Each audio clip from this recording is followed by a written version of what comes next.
That is very true. And it has been really, I'll just start by saying, kind of miraculous to see the work these guys do, right? And how dedicated they have been. And I've been to infinite amount of screenings and talks with these guys, and just watching how relentless they are on pushing on this story, and having had the great good fortune of seeing what's to come. It's a really incredible season. So without looking back, because looking back is so fun, right, at what you guys did, and when that little part in the episode where you kind of look back at the impact that the Jinx had and how incredible that was, what a zeitgeist moment that was, not just in filmmaking, but in storytelling writ large. So that happens. When do you guys get together and think, just the two of you in a room, or you alone, where are you with that? Where you're like, maybe do we do another season?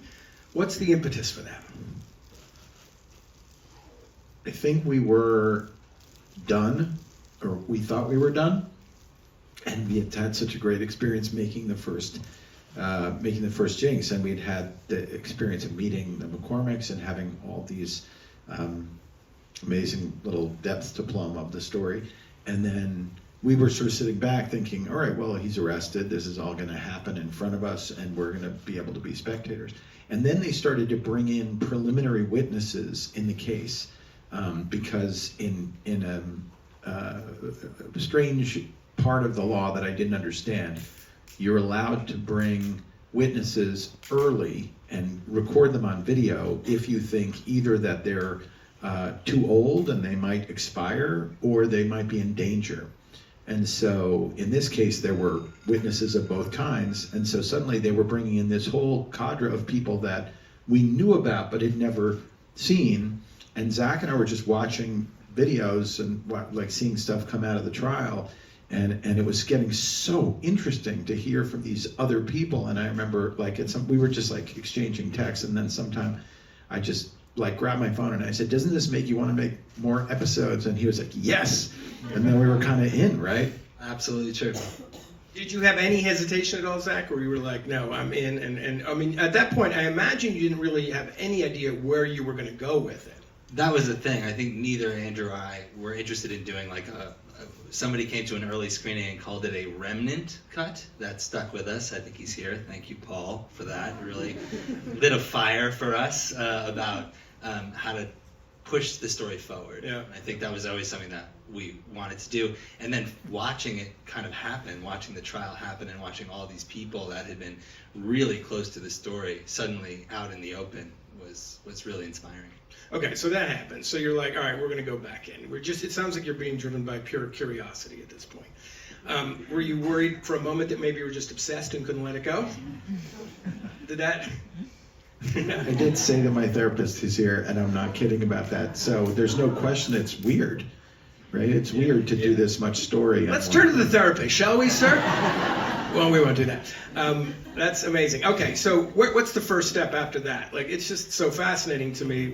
As a storyteller, you're like, where do you go from there? Research-wise, where do you go? We had done a lot of stuff because we weren't sure where part one was going to end. We had filmed some with John Lewin during part one. Yeah. And then so we were going back, a big chunk of it was just loading up Andrew's server, which took a crank and a person who was smoking, trying to get all the old material off of this server. And then just started gathering material. And we put a guy at the courthouse because the trial was starting and there was no way to really be able to get the stuff in real time. So we had this guy who just he didn't know what we were doing. I don't think he knew who we were. He didn't know what he was working on because we were worried about that he was going to spill the beans that we were working on a second season. Andrew was still on the witness list at that time. And so when did you reach out to John Lewin again? Well, when we first, the way that we had met John Lewin, the brilliant prosecutor you saw in the lobby, no, we allowed him to come in. Did we allow him to come in? Does John have his... John Lewin here? John Lewin, stand up.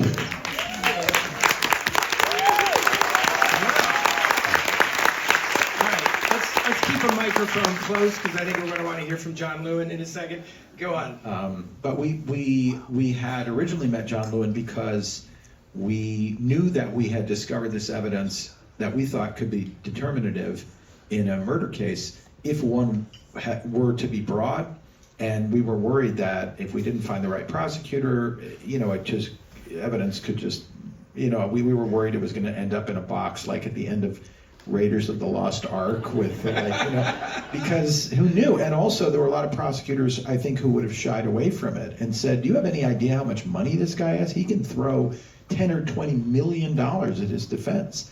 And it's going to look like Reservoir Dogs or something like that. So it was reasonable to assume it would be hard to find a really good prosecutor. And we ended up consulting Marcia Clark, who was a quite brilliant prosecutor in the OJ case. And we said, what would you do? And she said, well, don't go to anybody until you are finished with Bob. If you want to show him the evidence, you have to go to Bob, do that, and don't contact the police, because if you do and you talk to the police first, then later when Bob is on trial, his lawyers are going to say, well, you went to the police first, so of course they were giving you instructions, and therefore that would be unfair to the defendant, and you should have Mirandized him, and so therefore you guys keep doing what you're doing. And then we decided to go and do the second interview with Bob and show him the evidence. And then once we confronted him with the evidence and we understood that, he had this crazy reaction and the face rubbing and the burping and all the, we sort of felt like, all right, well, we have what we need to go to some agency. And we ended up through somebody, I think Eric Perry was the first person that turned us on. Eric Perry's here somewhere as well, the FBI agent who said, I think there's a prosecutor who's got the kind of requisite OCD personality like you guys do, and he might be willing to hang in there and do this thing. And so we started to communicate with John, and John didn't know what we had, and we didn't know what John was thinking. And, we developed a level of trust with John, and ultimately kind of came to realize that he really was a unique animal. He's a very highly talented and highly focused person, which is what we were hoping to find. So that's how we got connected to John to begin with. And then later, we sort of went back and said, I know you don't do a lot of TV, but, would you be interested in talking to us about this? And on camera. Yeah. Yeah. All right, we got to go to John for a minute. John, can I ask you a question? Sure. Let me just, before you ask, though, Yeah. let me just clarify one thing. Sure. So, never did I have any conversation with Andrew or with Zach, or I was being filmed or interviewed until this case was completed. Now, This is not an indictment, John. I just wanted getting so good. That being said, Andrew, again, is like your uncle with the camera that's always out, and you never know where it is or what's being done. So as far as I know, I never had any filmed interviews with Andrew and Zach. Maybe. Anyway, so I wanted to clarify that. Were you at all concerned, nervous about sort of interfacing in this way? You said it, you acquitted yourself so well in the interview here, but you said this never happens, never happened to me before. Was there a concern of you professionally just about engaging with these guys? There wasn't a concern. I think the issue that we had was we knew very early on Andrew was very, very tied into this whole project. I knew that he very much cared about what had happened with Bob. It was very clear Bob was responsible for the death of 3 people. Andrew had discovered that, kind of come to terms with it during his involvement in the case. And I think he wanted to make sure that in the end, he did the right thing. And of course, if in the process of that, he had a great ending to his project, he wouldn't mind that either. So I think what happened is they came to me, and I told Andrew always, and he would say, what's the thing I would always say? Andrew. It's a one-way street. Yeah, you're giving me everything. I'm giving you nothing ever. I'm not talking to you. I'm not giving you evidence. I'm not sharing anything. I'm getting angry, John. I don't know why you're doing this, but keep going. Right, and by the way, that doesn't mean that he wouldn't ask. Andrew's approach, and this is, as you said, this is what makes him so compelling and so good at what he does. no means, if Andrew's out on a date and Andrew says, hey, can we go back tonight and let's have some fun? And the woman says no. No means no in that 1 millisecond of time. So Andrew would constantly hit me up for whatever he could. And but in the end, he did share the important evidence that he had. I think we had a mutual trust and a mutual respect. And obviously, and this is not a platitude or nothing that's being made up.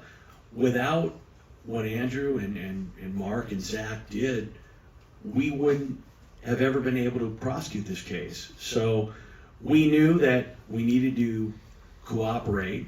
We decided to take a very respectful approach because Andrew was a very successful, very wealthy individual, and if we pushed hard, we knew that we wouldn't get the material.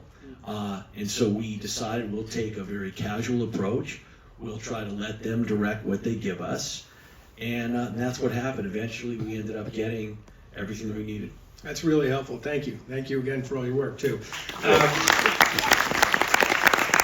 All right, so you guys are in now. You're deep in the material. How long is it? Like, we heard a little bit about, like, the first season was about scope. This is about drilling down. What does that mean? It is fascinating where you go with this season. Just can you talk about that without giving too much away, but just sort of like how you're seeing season 2, how you're wrapping it? I mean, for me, the thing that's most compelling about this, as much as Bob is kind of a unicorn, he's this very unique, inscrutable guy who's sort of endlessly interesting. And obviously he is the center of this story. But when we were working on the part 1 of the Jinx, we would say, how do you kill 3 people over 30 years and get away with it?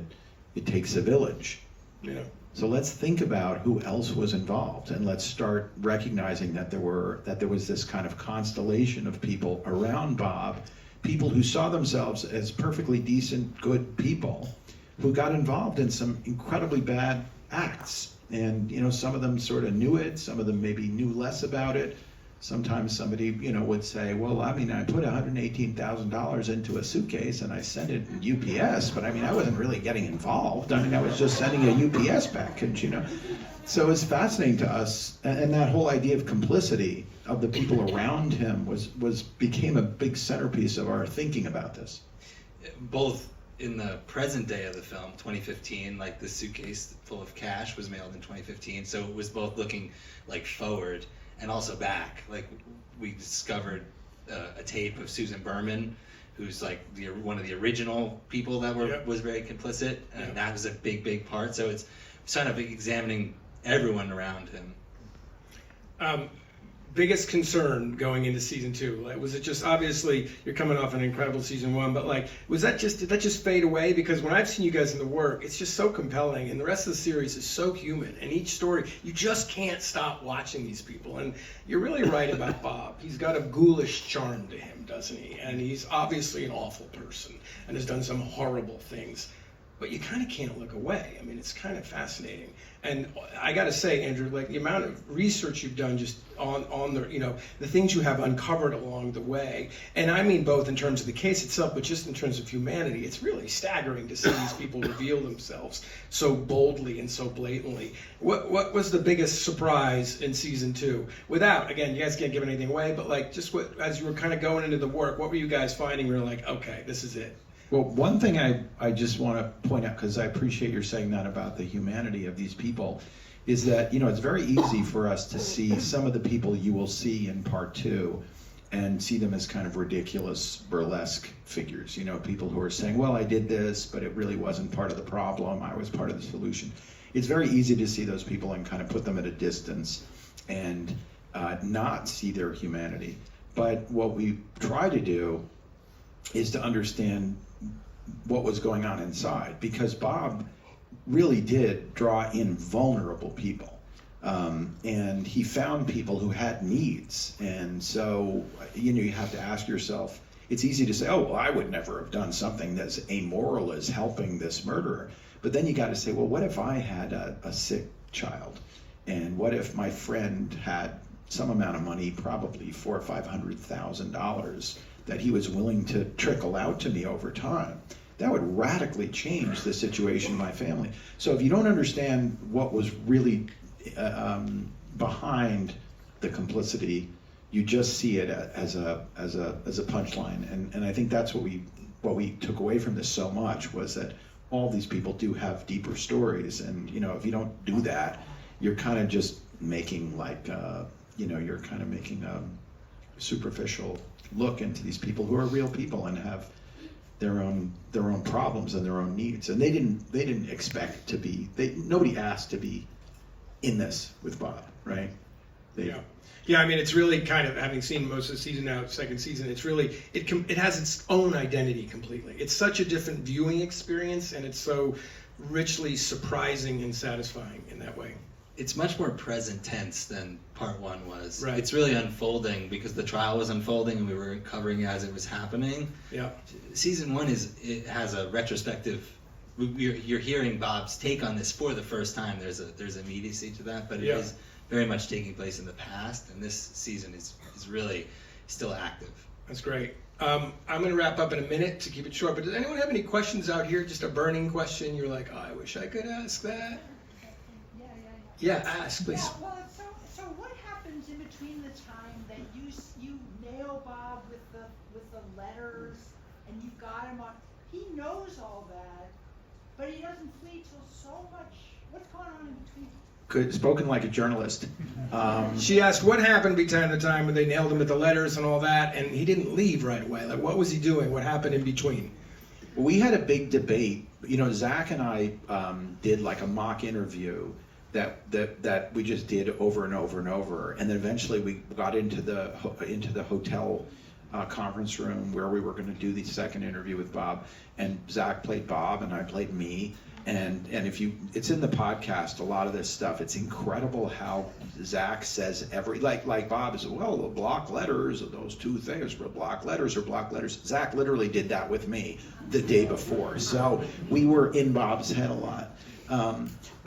But there was a debate in that room where some people were saying to me, like on our team, were saying, this is your big chance. You got to say to Bob, I know you're guilty. You've lost me. I was kind of there with you and I was trying to give you the benefit of the doubt, but now it's obvious you're guilty.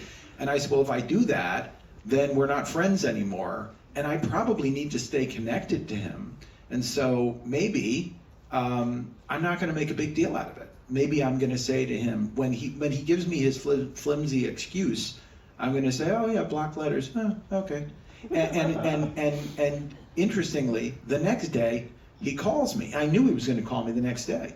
And I think this is in the podcast too. And he called me the next day, and I knew it's like when a kid goes into a candy store and he wants to get a Playboy magazine, but he's like, let me have 27 of those Zots, and also the Playboy magazine, and also a back of the gown.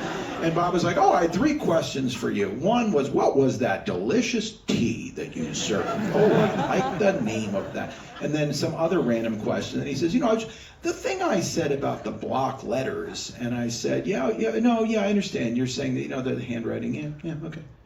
And so I think he felt like he was in the clear, or he felt like he enjoyed the oddity of it. He enjoyed the feeling of danger. It's one of the reasons why I think he called me to begin with, is he doesn't, what do you do when you've grown up your entire life and people are giving you $2 million a year in trust distributions, and your father's more talented and successful, and everybody else is getting accolades, and you're not doing anything, right?